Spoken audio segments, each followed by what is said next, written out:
y a quelque chose que les gens n'ont pas compris dans l'appel des patriotes. Ce quelque chose, c'est que quand nous avions lancé l'appel, notre objectif n'était pas forcément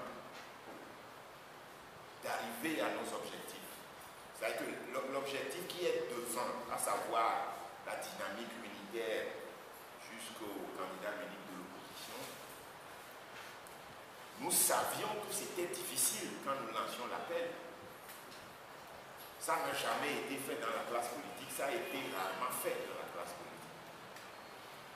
C'est pour ça que je dis que l'autre objectif qui est plutôt enrobé de l'appel des patriotes, c'est la responsabilisation de l'opposition, l'appel à la responsabilisation de l'opposition. Ça, les gens ne le voient pas.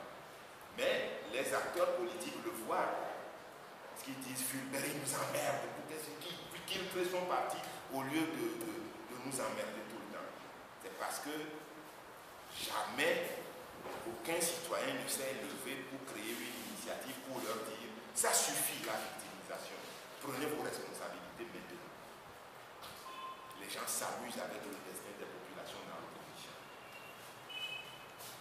Nous nous sommes attaqués au pouvoir pendant des années, etc. On a tout dit sur le pouvoir. Maintenant, ce qui reste à faire contre le pouvoir, c'est de le faire partir. Mais pour le faire partir, il faut une opposition organisée avec de l'efficacité politique. Mais on a l'impression qu'au sein de l'opposition, c'est du business. La plupart des acteurs qui ont commencé se sont apparentés finalement au parti au pouvoir. On a vu même avec Chris Olympio qui a finalement signé un accord, lui qui a dit que le RPT Unir était un pestiféré. Alors, l'appel des patriotes, c'est également un appel à la responsabilisation de l'opposition et des acteurs. Cessez de faire la victimisation. Organisez-vous pour battre le parti au pouvoir. Si vous ne pouvez pas le faire, tirez les conséquences. Vous allez voir l'efficacité de l'appel des patriotes en 2015. Certains acteurs seront obligés de tirer les conséquences. Parce que nous leur avons dit, voilà ce que vous devez faire. Et c'est faisable. Ils ont refusé de le faire. Ils vont se casser la gueule. Les populations vont leur demander des comptes. Alors qu'avant, ça ne se faisait pas, on s'amusait dans l'opposition. Il suffit qu'on soit là. Oh, nous sommes victimes. C'est le RPT qui est mauvais. C'est le loup, il vient nous attraper, etc. C'est ça qui a été fait pendant tout le temps. Je pense, Alors, j'ai réfléchi en disant comment appeler pour une fois cette opposition à la responsabilité.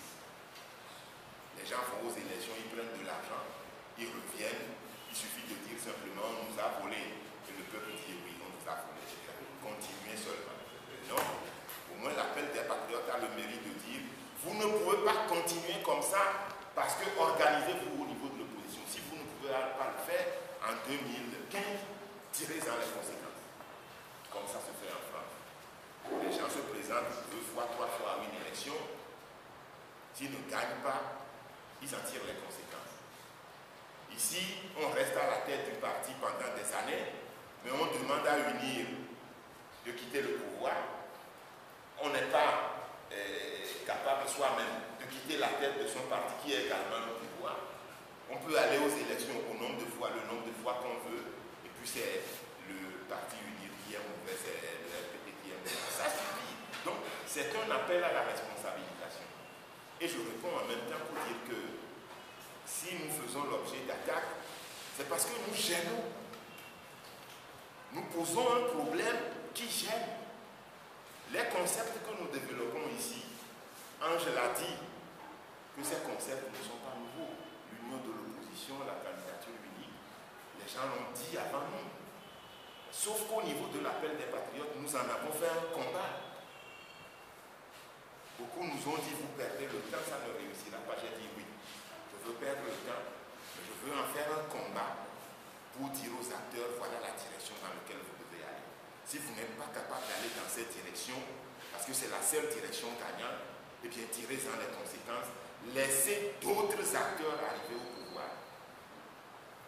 La deuxième chose, c'est qu'à partir de l'appel des patriotes, au moins, les gens, c'est que il y a un mérite de poser le problème de l'opposition autrement. Ça n'a jamais été posé également. Qui s'est jamais occupé de l'opposition? Parce que par ailleurs, quand vous parlez de l'opposition, on va vous dire ce qu'il s'est levé. L'autre a dit, vous êtes allé prendre de l'argent avec le pouvoir. C'est ça qu'on va vous dire. Chaque fois que vous pouvez critiquer l'opposition du CST, j'étais le seul à pouvoir le faire sur les dernières périodes, aucun journaliste n'avait le courage de le faire. Et vous êtes allé chercher de l'argent. Parce que par ailleurs, c'est comme ça qu'on doit dire pour vous salir. Vous crachez dans leur soupe. Vous gâchez leur business, leurs affaires. Hier, un ami est venu me dire qu'un acteur majeur du CST a dit si eux ne réussissent pas à régler le problème, la génération à venir va les régler.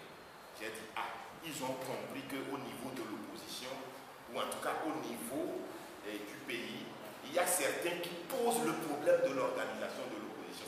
Nous posons aujourd'hui le problème qui consiste à dire qu'il y a d'autres façons de faire au sein de l'opposition. Ça n'a jamais été dit. Donc si vous réduisez à dire l'appel des patriotes ne peut pas réaliser ses objectifs qui consistent à amener les acteurs à l'union, vous vous trompez. Ce n'est pas ça le seul objectif. Le seul objectif, c'est l'appel à la responsabilité de l'opposition, première chose, et la capacité de certains citoyens à dire que l'opposition ne peut pas être la victime éternelle et qu'on peut entrevoir l'opposition autrement. C'est pour ça que les gens sont contre nous. Parce qu'à quoi dont vous parlez, Jean-Pierre Fabre, lui, fait un peu attention parce qu'il est allé chercher de l'argent ici et là. On se connaît. Mais Abbas Kabwa, qui s'attaque un peu à tout le monde, etc. Ben, sauf que sur les dernières périodes, moi je l'ai rencontré au congrès de Hati. Et je l'ai abordé en disant, ben, vous dites tout le temps qu'il y a quelqu'un derrière l'appel des patriotes. Ben, dites la personne. Vous, au moins, vous avez le privilège d'être carrière, c'est-à-dire que vous avez des informations. Quand on est, je ne dis pas que ça fait une différence avec les autres ethnies, mais on a la capacité, quand on peut fréquenter certains milieux, d'avoir des informations. Et puis, deuxième chose, vous avez travaillé avec les barbouzes du RPT, les services de renseignement, etc. Demandez-leur celui qui est derrière vous. Ne dites pas ça en l'air. Moi, je suis journaliste. On m'a appris qu'on ne dit pas les choses en l'air. On donne les preuves. Vous n'avez jamais donné de preuves. Arrêtez un peu. Et donc, voilà. J'ai dit, par contre, moi, j'ai des choses à dire sur vous. Il me dit, lui, il a dit, vous nommez Vichat Tronadjime. Et bien, mais, au Tronadjime, nous voyons combien? Dans la démarche chrétienne de la reconversion, il y a l'étape de la confession. Ou bien, dans la démarche chrétienne de la reconversion, il y a l'étape de la confession. Tout ce qui a été fait dans l'entourage de Yadema, est-ce que vous avez dit? Bon, voilà un peu les discussions qu'on a eues. Mais ça ne veut pas dire pour autant que je suis contre lui. Mais tout ce que je voudrais dire par rapport aux acteurs, c'est qu'ils sont contre moi. Parce que par ailleurs, certains estiment que mon initiative peut les empêcher d'être candidats à l'élection. Certains estiment que je les critique. Parce que par ailleurs, Jean-Pierre a dit que vous ne pouvez pas nous demander de nous rassembler quand en même temps vous nous critiquez. C'est un peu ça qui a été dit. Donc je suis d'accord avec vous que je ne suis pas en odeur de sainteté avec les acteurs politiques. Mais ce qui est important pour moi, c'est de les appeler à la responsabilité. Donc voilà. Donc qu'est-ce qui nous nie le dialogue? Quand vous savez que quelque chose ne va pas marcher, vous ne soutenez pas. Surtout nous, à l'appel des patriotes, qui avons prêché le rapport de force avant le dialogue. Et le rapport de force pour nous se trouvait dans la dynamique unitaire.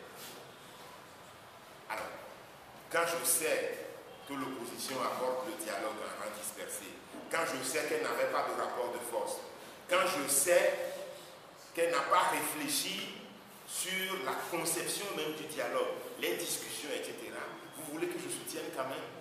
On se serait cassé la figure ensemble? En réalité, ce point-là, ce sont des points sur lesquels, au cours de la PJ, les acteurs politiques étaient tombés d'accord pour mettre ces points en discussion. Donc, ce qu'ils ont fait au Télécom ne valait plus la peine. Il fallait mettre en œuvre l'accord. On savait que le parti uni ne voulait pas mettre en œuvre l'accord. C'est pour ça qu'il a une pression, le dialogue là. Donc, quelle pression? Où est la pression? La pression se trouvait où? Le fait qu'ils se sont reliés de la communauté. Ce qui est important aujourd'hui, c'est que nous avons dit que ça ne donnerait rien et nous avons raison. Mais ce n'est pas pour autant que je tire ou j'en tire une gloriole. Pas du tout. Je suis aussi triste que vous, que tout le monde, etc. Mais sur le fait, nous avons dit que ça ne marcherait pas et ça n'a pas marché, il faut s'en tenir là. Pourquoi nous n'avons pas soutenu, etc. Je n'y avais pas cru, je ne pouvais pas soutenir. Bon. Donc, qu'on aurait pris des sous, il est sorti. Bon. Moi, j'ai dit souvent quelque chose. Je dirigeais l'appel des patriotes si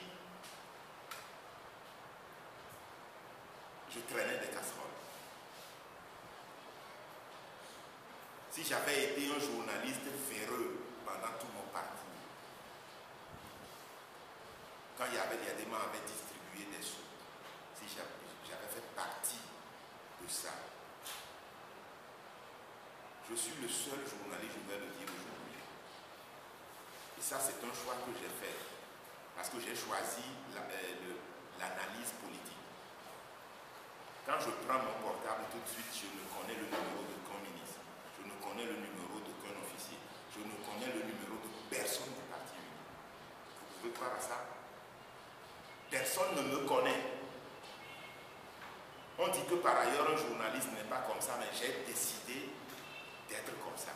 La rumeur a circulé qu'au MCA, on a soutenu. Qui? C'est faux. Et si vous dites c'est faux? C'est moi qui le dis. Parce que si vous le dites, vous avez...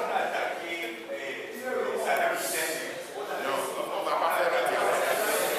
On ne va pas faire un dialogue. Alors, on ne va pas faire un dialogue. Demander de fournir les preuves qu'il n'a pas les armes de destruction massive. C'est un peu dans cette dynamique que je vous pose cette question. Non. Donc c'est moi qui parle et je vous dis, c'est archi faux.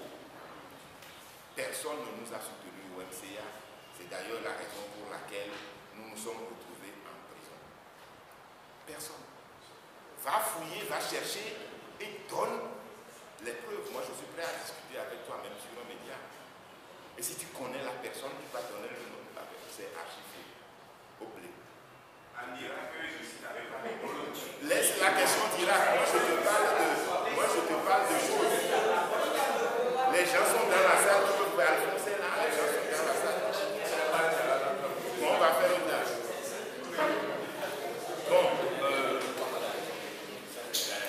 Bon, l'adhésion de l'ONU, la communauté interne. Bon, maintenant, même on dit l'appel des patriotes, il y a quelqu'un derrière. Après, on a dit c'est le parti des travailleurs. Non, le parti des autonomes.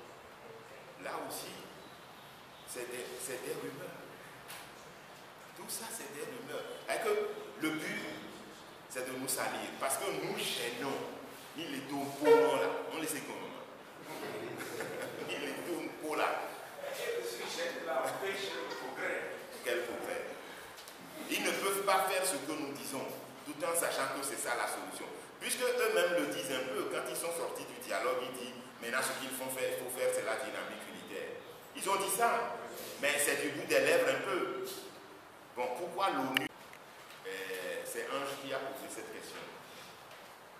écrit la même chose dans mon livre Le Togo sous la dynastie d'Enyasibi en disant s'il doit y avoir des élections, il faut que l'ONU vienne comme en 58.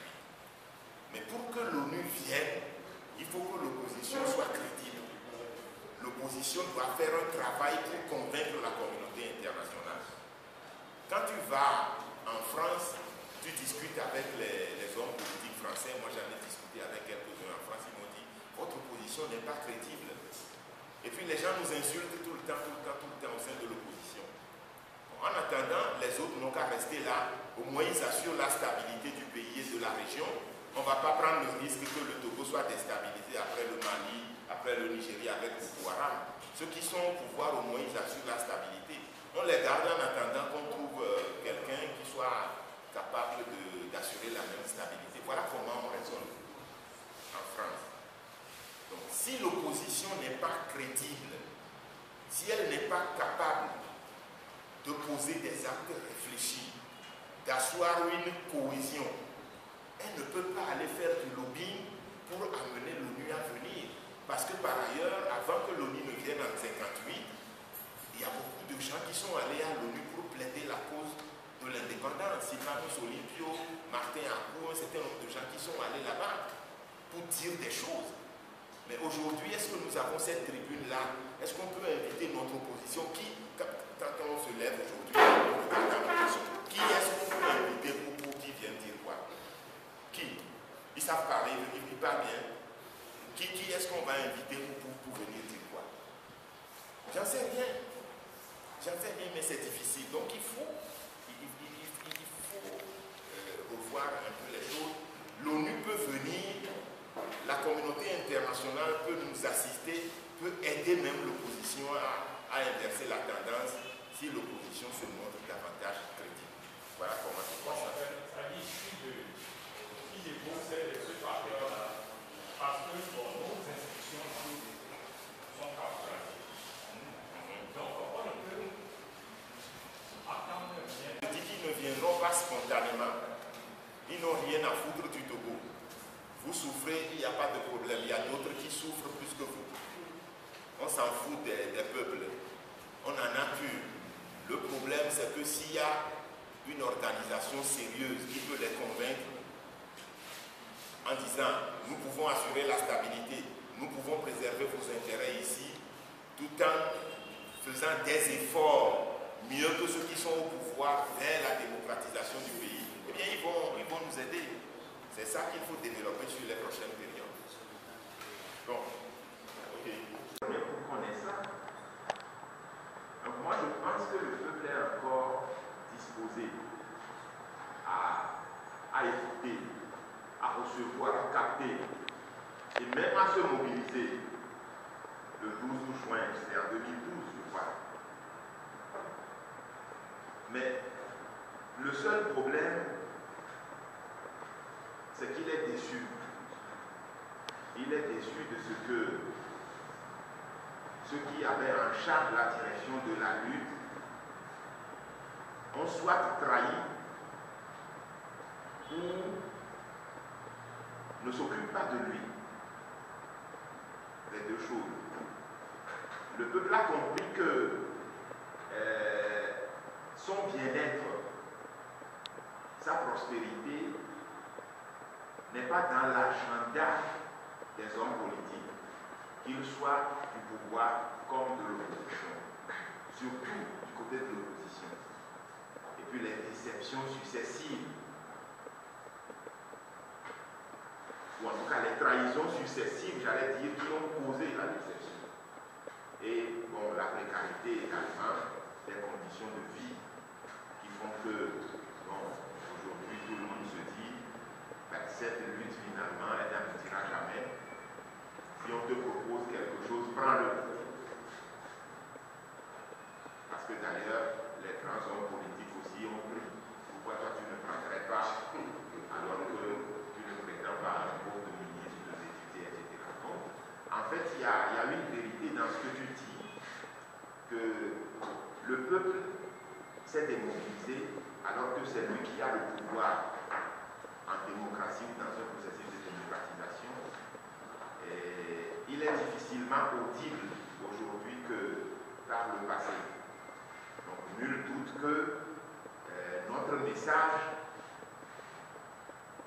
pour qu'il soit capté par le peuple, il y aura beaucoup de difficultés. Ça, je suis entièrement d'accord. Mais je reste convaincu que le peuple togolais est encore prompt et prêt à faire confiance à des gens, qu'ils soient de la société civile, qu'ils soient des partis politiques, qui sont vraiment convaincus et qui lui proposent une vision dans laquelle il trouve ses intérêts. Donc, croire que rien n'est possible avec le peuple togolais parce qu'il est dans des conditions précaires, parce qu'il est déçu, ça n'est pas vrai.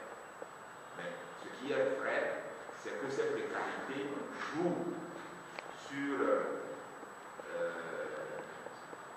la recevabilité des messages, mais à l'appel des patriotes, nous restons convaincus que, eh bien, nous avons un bon message et que nous devons avoir le courage de continuer à le diffuser et que le peuple comprendra.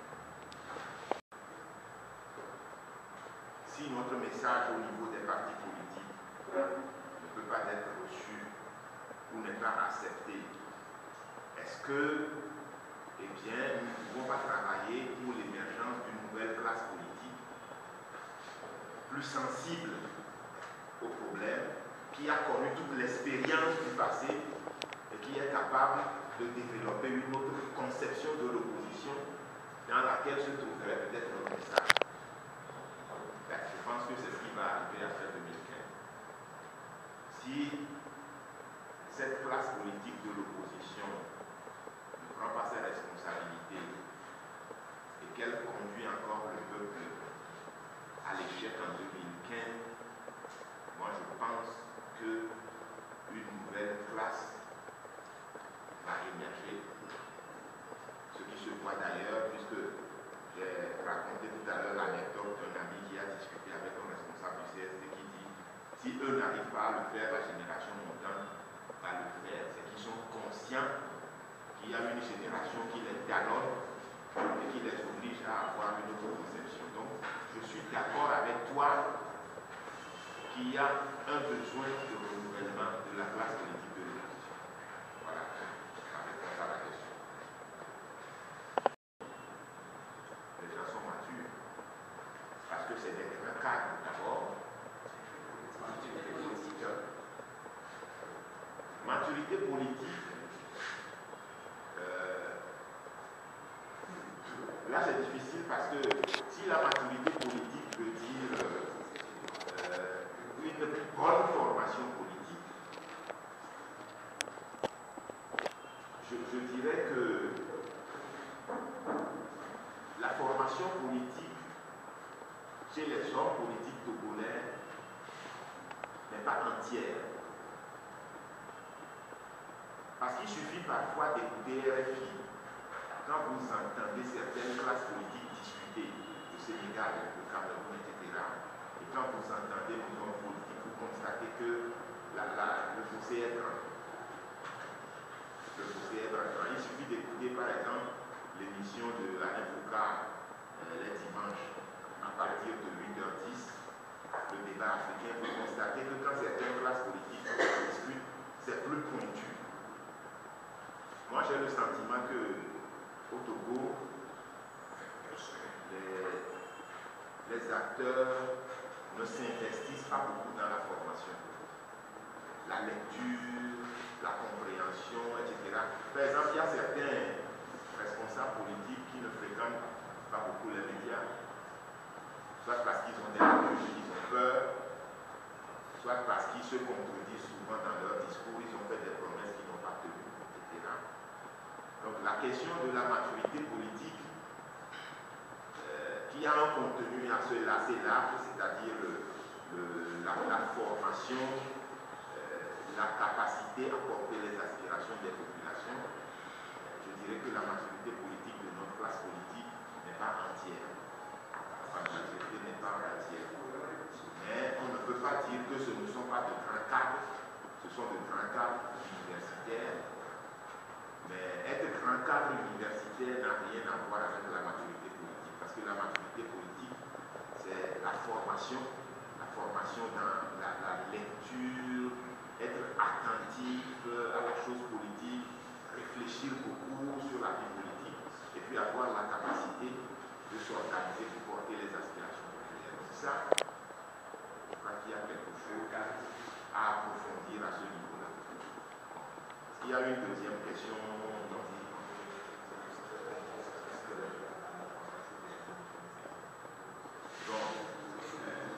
Qu'est-ce que nous devons faire pour que notre initiative puisse être réalisée?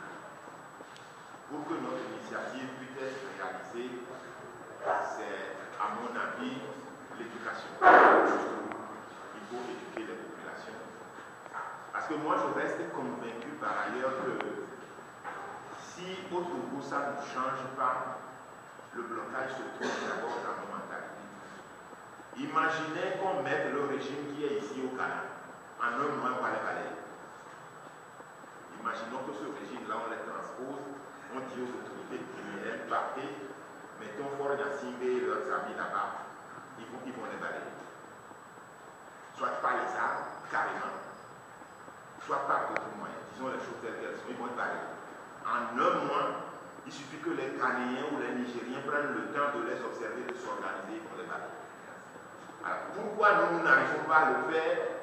Le blocage, la phobie est dans les mentalités, la peur, et un certain nombre d'émotions que nous portons, de garde culturelle, la dictature des Yadéma, etc., qui fait que nous sommes bloqués dans les mentalités.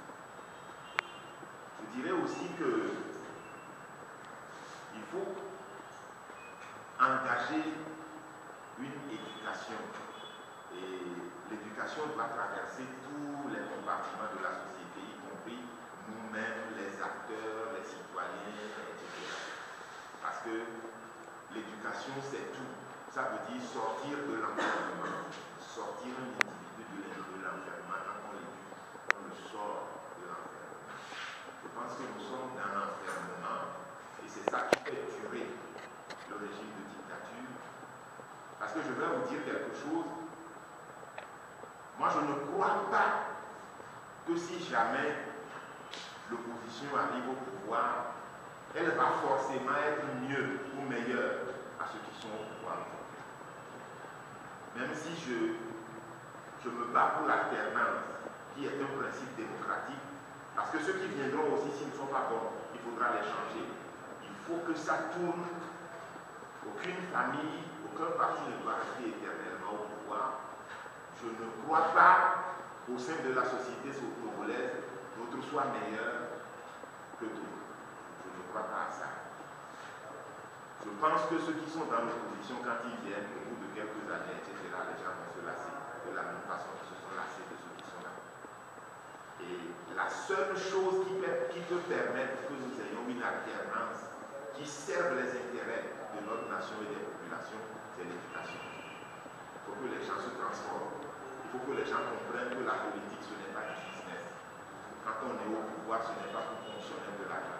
Quand on est de l'opposition, ce n'est pas pour, comment on l'appelle, ratiociner tout ça pour avoir de l'argent et se réaliser. Parce qu'au Togo, les gens pensent que faire de la politique, c'est se réaliser personnellement. Ce n'est pas porter les aspirations des populations de la nation.